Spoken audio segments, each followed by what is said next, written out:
So I just finished When the Moon Hatched and The Ballad of Falling Dragons, and it was not what I expected at all. So I'm a bit upset because I must have been on the wrong side of the internet. All I ever heard was that the writing in When the Moon Hatched is quite difficult and quite poetic, which really threw me off. I didn't start reading this until the sequel came out, and I got curious because everybody raved about The Ballad of Falling Dragons.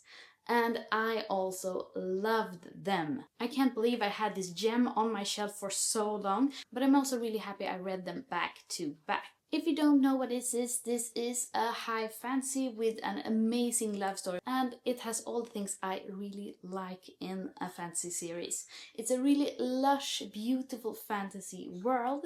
I love all the little details from all the creatures and being in it, but also how they count time and everything else in between. A big theme is of course the bonded dragons, and they are so fun and emotional to read about, and I also love how the other magic works in this world and how the characters use it. I have been crying, I have been laughing out loud, and I have also had goosebumps all over me when I've been reading both of these books. I was extremely hooked by When the Moon Hatched. I just couldn't put it down. I read 140 pages per day, and that's really unusual for me. The Ballad of Falling Dragons is probably one of my favorite sequels ever.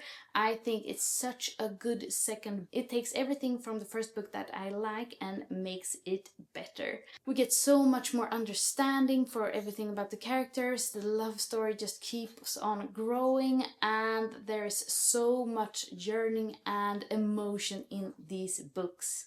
And also really intense combat scenes, really interesting use of magic, and also I just love how the story unravels and how she puts everything together in these books. But I must say though that the language is a bit special. You really have to focus when you're reading them, because otherwise if you catch yourself thinking about other stuff or zooming out, you are missing some crucial information.